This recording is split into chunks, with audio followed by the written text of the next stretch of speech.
It's worth taking a moment to dip into some of the details of that staff report because I think it's very revelatory. The interim report includes a litany of accusations about conflict of interest that exist within the PBM business model.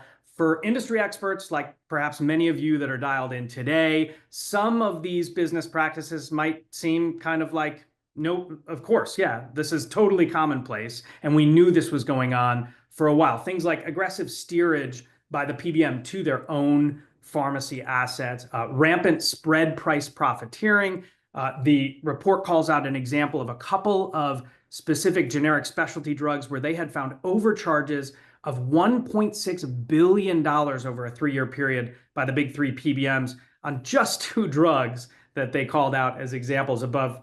This is hyper profiteering above the national average drug acquisition cost, or NADAC.